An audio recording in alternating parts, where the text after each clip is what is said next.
Hi മക്കളെ, നമസ്കാരം.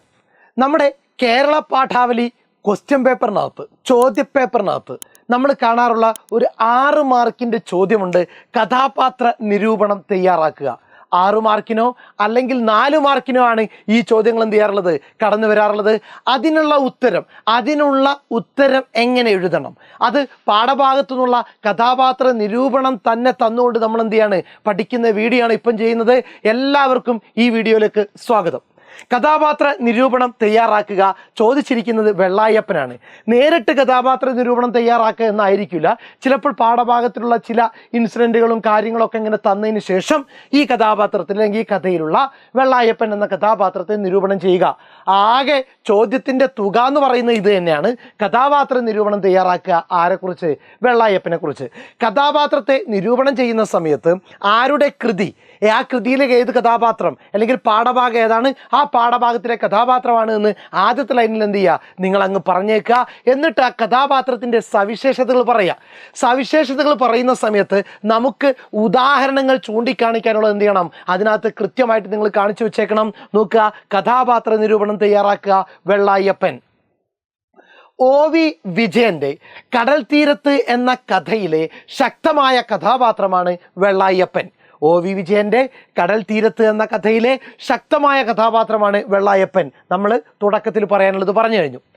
പുത്രനെ നഷ്ടപ്പെടുന്നതിൻ്റെ ദുഃഖം ഉള്ളിലടക്കി നിസ്സഹായനായി കഴിയുന്ന നിരക്ഷരനായ ഒരു ഗ്രാമീണൻ്റെ ചിത്രമാണ് വെള്ളായപ്പനിലൂടെ കാണാൻ സാധിക്കുന്നത്. മരണശിക്ഷയ്ക്ക് വിധിക്കപ്പെട്ട മകനെ ഒരു നോക്ക് കാണുവാനാണ് ആ പിതാവ് കണ്ണൂർക്ക് പോകുന്നത്. മരണശിക്ഷയ്ക്ക് വിധിക്കപ്പെട്ട പിതാവിനെ ഒരു നോക്ക് കാണുവാനാണ് ആ പിതാവ് കണ്ണൂർക്ക് പോകുന്നത്. നാടിൻ്റെ നന്മക്കായി പ്രവർത്തിച്ച കണ്ടുണ്ണിയെ അധികാരികൾ ജയിലിലാക്കി. മകനെ മോചിപ്പിക്കാൻ കഴിയാത്ത ആ പിതാവിൻ്റെ വേദന വാക്കുകളാൽ വർണ്ണിക്കാവുന്നതല്ല. യാത്രയിൽ ഭക്ഷണമായി കോടച്ച് പൊതിഞ്ഞു കൊടുത്ത ചോറ് പോലും കഴിക്കാൻ ആ പിതാവിന് കഴിയുന്നില്ല. കണ്ടുണ്ണി എന്തിനാ ജയിലിലായത്? നാടിൻ്റെ നന്മക്കായി പ്രവർത്തിച്ചത് കൊണ്ടാണ്. അദ്ദേഹത്തെ കാണാൻ, ആ മകനെ കാണാനാണ് മോചിപ്പിക്കാൻ കഴിയാത്ത ആ പിതാവ് എന്ത് ചെയ്യുന്നത്, ജയിലിലേക്ക് പോകുന്നത്. യാത്രയിൽ ഭക്ഷണമായി തൻ്റെ ഭാര്യയായ കോടച്ചി പൊതിഞ്ഞു കൊടുത്ത ചോറ് പോലും കഴിക്കാൻ ആ പിതാവിന് കഴിയുന്നില്ല. കാരണം എന്തുകൊണ്ടാണ്? മകനെക്കുറിച്ച് ഓർക്കുന്നുണ്ടാണ്. ചായ കുടിക്കാതെ ഉറങ്ങാതെ തൻ്റെ മകനും ഇരിക്കുന്നുണ്ടാവുമല്ലോ എന്നോർത്തപ്പോൾ ആ പിതാവിൻ്റെ ഹൃദയം വല്ലാതെ എന്ത് ചെയ്തു, സങ്കടപ്പെട്ടു. നീണ്ട കാത്തിരിപ്പിന് ശേഷം മകനെ കാണുമ്പോൾ ആ പിതാവിൻ്റെ മനസ്സ് തകർന്നുപോയി. അപ്പാ, എന്നെ തൂക്കിക്കൊല്ലാൻ സമ്മതിക്കരുതേ എന്ന മകൻ്റെ നിശബ്ദമായ നിലവിളിയിൽ ആ മനുഷ്യൻ പകച്ചു പോകുന്നു. മനസ്സും ബുദ്ധിയും തളർന്നവനെ പോലെ വെള്ളായപ്പൻ ജയിൽ പരിസരത്തിരിക്കുന്നു.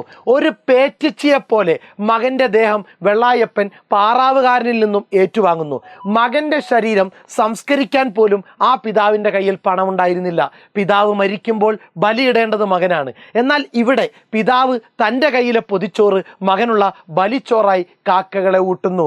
തനിക്ക് ബലിയിടേണ്ട മകനെ, തനിക്ക് ബലിയിടാൻ ഉത്തരവാദിത്തമുണ്ടായിരുന്ന മകന് വേണ്ടി ആ പിതാവ് തന്നെ എന്ത് ചെയ്യുന്നു, ബലിയിടേണ്ട ഒരു സാഹചര്യത്തിലേക്ക് എത്തുന്നതാണ് നമ്മുടെ പാഠഭാഗത്തിലെ വെള്ളായപ്പൻ്റെ കഥാപാത്ര സവിശേഷതകളിൽ നമ്മൾ ഉൾപ്പെടുത്തേണ്ട പോയിന്റുകൾ.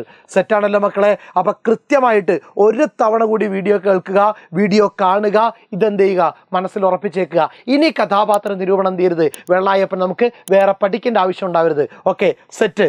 Thank you.